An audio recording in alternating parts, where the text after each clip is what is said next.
We're going to be doing a complete leveling guide in Blade and Soul Neo today from level 1 all the way to level 45, and as well as giving you some very important tips.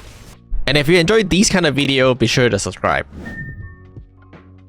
When you first start the game, it will ask if you want to start in Bamboo Coast or Heaven's Reach. Heaven's Reach is the prologue of this game and it introduces you to the Hongmun student. If you have never played this game before, it could be worthwhile to understand the story of Blade and Soul as well as get some basic tutorial. And then once you have completed the prologue, you'll land on the Bamboo Coast, which is where the other options start you from. Now the first thing you want to do is to hit Shift F2 to land yourself into Blade and Soul mode instead of classic mode. This allows you to do action combat instead, which make the game feel a lot smoother. If you look at the right side of the quest tracker, you'll see this yellow quest, which is going to be the main story quest. We're pretty much just going to be following the main story quest this entire time, so this quest just asks you to kill 3 of these enemies real quick. Coming back into this house after a few quests, I want to give you guys my first quick tips, and that is that NPC walk around a lot in this game, but you don't have to wait for them to talk to them. So here, even though he's still running, you can spam F on him to immediately talk to him actually. The second quick tip here is that you'll notice that the main story quests have a teleport button next to it. This is extremely convenient. It basically allows you to teleport onto your next destination or your next NPC, and in general you want to be just spamming the teleport button after you finish a quest to TP next to your next objective so that you can get that level up as soon as possible instead of walking. Now, weapon in Blade and Soul do not have a level requirement. That means that as soon as you spawn in, if you're rich, you can actually go look for a high level weapon on the auction house. We don't really know what the price is going to be. We don't know if people are going to be selling them. But if you're starting this game late or you're leveling like a second character, it could be worth considering like looking at the auction house to see if there's like a cheap weapon. And the price is obviously going to be determined by people who eventually play the game. On Korea right now, the Battle Pass actually directly give you a level 45 weapon. So if I click the Battle Pass, the first tier right here actually immediately give you a Profane Jiangshi weapon. So I was able to just immediately equip this right away as I spawn, and I was able to just destroy every single mob that come in my way. When you pre-register for the North American Neo launch, you'll actually get a starter weapon for free. We have no idea how good the starter weapon is, but let's hope that is a very, very good one. Now, if this is your first time playing, then I think you can consider like walking instead of teleporting. It is slower, but Blade and Soul do have a really wonderful scenery, especially with the Unreal Engine 4 update. I think it looked really pretty, so you can consider doing that instead. There's a side benefit to doing that, which is that you can actually get your exploration journal up and actually give you stats here. One of the things with Blade and Soul is that there isn't really a big rush to endgame, especially with the level 36 patch that we're expecting to get. So there's going to be a level cap. You're then going to arrive at Bamboo Village, and as I mentioned before, you can just go and wait at the door for the next NPC to come in. You don't have to wait for them to walk all the way. And the first thing you will notice once you come out of the village is that there are going to be purple quests on the map. Purple quests are actually going to be tutorial quests. They are generally speaking to teach you something about the game, and they're pretty easy and pretty quick to do.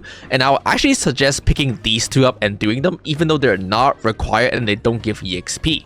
You can see that this purple quest actually just asks you to pick up a few things from an area that you're going to be headed to anyway. So I think they're pretty convenient and easy to do, so I would consider doing them alongside of your main story quest. The main reason why I want to do them is because I provide Valor Stones, and we're trying to get to 20 Valor Stones so we can unlock our green skill early. When you first arrive at the first outpost, you will see a lot of blue quests, and these are side quests. They're completely optional, but I would consider checking them out. However, make sure to open your quest journal and accept the quest the way of your class name, which are going to be your class tutorial quests. Personally, I would suggest to also accept side quests that provide the blue stones, which are Valor Stones, and they're really convenient to do. Like just talk to an NPC at an area that you're already going, or just pick up like a few things along the way. You don't have to do side quests, especially for a quest that asks you to kill stuff, because what you could consider doing is to come back later when you're eventually stronger, so that you can just basically come and like one-shot the mob, and it make it a lot faster and a lot easier later. Our main story quest will take us to a story dungeon, and here I want to give you one of the biggest tips. You do not have to clear all the mob in a dungeon. You can simply run past all the mob all the way to the end to get to your objective and just kill the mob that is your objective. This is made significantly easier in Neo because you have unlimited sprint, so you can easily run past all the mob and get to the end of the dungeon. If you're going for this strategy, an extremely important thing to note is that you don't want to get hit, because if you get hit, it'll put you in combat and it'll slow you down. So the thing you'll see me doing a lot is that I'll be jumping around a lot, because this will help me avoid the range attack. You can see that these range attack are nearly missing me because I'm jumping around, so their targeting is off. And then I'll come into the end of the dungeon. I will basically go kill this guy who is my main quest objective, right? Once I kill him, which is my quest objective, I'm gonna hit escape and then hit escape. And this will teleport me directly into the front of the dungeon and put me out of combat. And that will allow me to directly teleport to the next objective. Coming back into the first dungeon that you're doing, you'll also notice that it has a hidden room for our purple quest. This is going to be the Harjun quest line, and it's going to be one of the side quests I really heavily suggest to do. These are combat training class that basically teaches you how to play your class, but you can actually just skip through all of these by talking to Harjun and saying, it's too hard, and then you can just skip all of these, which make them very, very fast to complete. The main reason why we want to do this quest is because they give this item, the page, that give you 1 skill point, and there's a total of 6 of these combat training quests.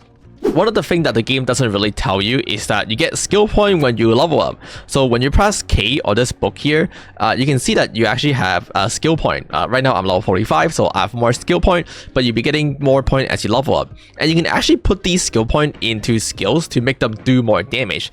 They don't get an additional effect. You don't get to unlock the skill tree here. They simply just do more damage. So for example, this one does 985 to 1070, but if I put like 10 point into it, you can actually see that it will now do 1354 to 1400. So it just do more damage, and I suggest you just put all your point into your main mobbing skills, whichever one that is.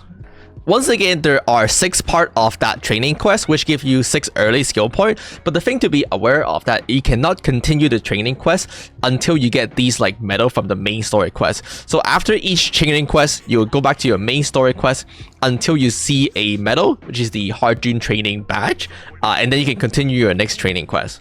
And once again, you can just tell Harjun it's too hard for you and you can just skip over all of these quests. When you complete all of Harjun training quests, he will give you an item that gives you 5% bonus combat EXP that you can use on your head, as well as a complete card set. It gives you all 5 cards to the Homewood school set, which you could use at the beginning for some stats. I don't think it do a lot, but better than nothing. You can also get some other set throughout the main story quest, like the Old Man Cho grandchild when you complete Act 1 Chapter 16. So this will be another nice stats. When you eventually complete Act 2 and stuff like that, you get more card set like the 3 Sages, which is the one I actually recommend because it gives attack power. Throughout your main story quest, you're going to be getting these like accessories with skill slot, as well as these gray colored skill book. You can just slam them on the accessories that you get. They're pretty easy to acquire. Those skill books is basically how you're going to be changing your skills from the basic skill tree tier onto the next skill tree tier. The one that you get from the story quests are just going to be like the tier 1 gray one. Sometimes they are very simple and they just improve your damage. Other times they have really important effect, like for example for the improved Sunder, it actually make it go from 3 focus scars down to 2, which make it so that you can cast it more often. If you highlight over the skills, it will tell you exactly what the difference is, and for the most part you can just put them on. Now sometimes your class might have a really good green skills for your leveling journey, and you can actually consider getting one of these early. When you have collected 20 Valor Stones, we can actually go ahead and get our first major green skill upgrade. We can do that by teleporting to the Cinderland house, going to be right here, the Yahara Mirage. And it's going to cost you 1 silver, but if you have been doing side quests to get those Valor Stones, you should have a good amount of silver for now. And here you can find an agent that will sell you the green skill book, and these could be really useful to get early. I'm gonna go for the Luna slash combo. That's gonna be in the earring, so I'm gonna click this, and then you can just open the skills, highlighting the skills to make sure it's the one. And then you get the skill book, and you can just put it on your beginner accessories. It's not the most optimal to pin it on your beginner accessories, but you can take it off later, and this will kind of work until you're all the way until level 45. To help understand the difference, here is my tab skills without the boost. You can see it's pretty slow. And then I'm going to put the green skill on. And the reason why I went for this green skill specifically is because it have a maximum boost effect. So you can see that comparing this one to this one, it has a maximum boost. So if I just cast this, you can see it come out a lot faster. And it's just going to be a lot easier for me to mob with. Like that. So it's just going to make my mobbing journey a lot easier. There are some skills that I think are really important to upgrade. For example, the right click on Blade Masters, right now it costs 3 focus.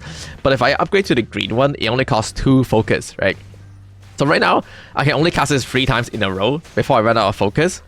But if I were to have the upgrade that make it 2 focus instead, I'll be able to cast it 5 times in a row because that will only cost 2, right? So it's just a lot easier. You can use pages to take these skills off later to transfer them onto like higher level accessories, so it's not a big waste to put them on low level accessories just to get by for now. In addition to that is that you're going to be using green tier skills all the way until you're like mid end game, where you can start reliably acquiring blue skills, and even then they're kind of hard to come by in my experience. So you're going to be using these green skills for a long time, especially if you're playing on the level 36 patch where you're going to be doing the level 36 dungeon. So I would suggest consider going for them early just to make that leveling journey easier, since you're going to need them anyway. When you eventually do reach the first major village, the Jaystone village, you can consider joining a crafting guild here early and starting up your crafting. Do know that you do need some money in order to start this up, which means you have to be doing side quests to actually get the money. The crafting do take like a couple hours, so that's why you might want to start it early to get it kicking, just so you can get the early guild point. It is a very min-maxy thing, you don't really have to do this at all. When you eventually hit Act 18, you're going to be asked to make a choice to join the Crimson faction or the Cerulean faction, so the red and blue guys. The choice you make don't matter, just make sure you join the same one as your friends, so you can do your faction quest later together. Speaking of friends, one of the most important tips I can give you for your leveling journey is to have friends and party together. Since you guys can spread out and kill the mob faster, you guys can spread out and kill the mob earlier, and if when you're doing something like collection quests, only one of you have to collect it for the entire party to count, so it'll just be easier for everyone. One of the things about Blade and Soul is that things are actually shared within the world, so if there's a collectible, then everyone can collect it, and only one person can collect it at a time. So partying up definitely help, so that you guys can like spread out and collect them together. One of the things you can do if there are too many people trying to compete for the same collecting item or even mob is to actually change channel. At the top right of the menu, you can see there's a change channel menu. You can change to a channel with lesser people, and maybe that'll help you out. So you can see that item across channel are not shared. So like if you're not seeing that item within your channel, consider changing channel because people might be taking them. Or make sure you don't hit this characters using the one shot you.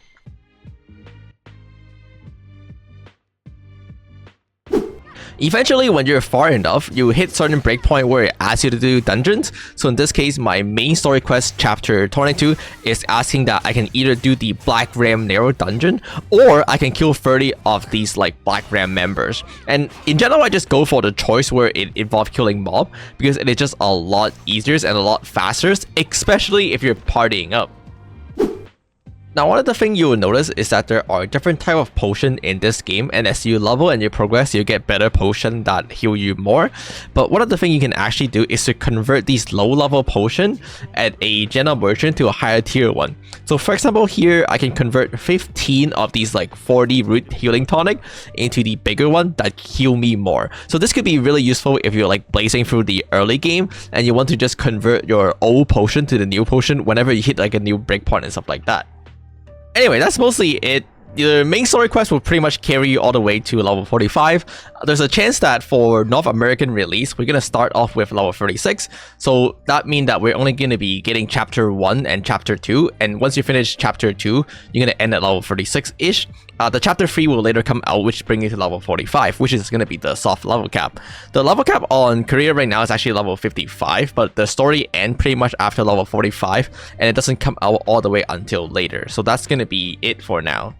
Before I go, I think one of the most important questions people are going to be asking is like, how do I make a clan? Before that though, subscribe and like the video to help you out. But the way you would make a clan is that you go to a faction overseer in town and you can talk to them respectively, and it costs you 10 gold. So you're gonna have to do a lot of side quests to get that 10 gold. But yeah, I think this is gonna be one of the questions people ask a lot.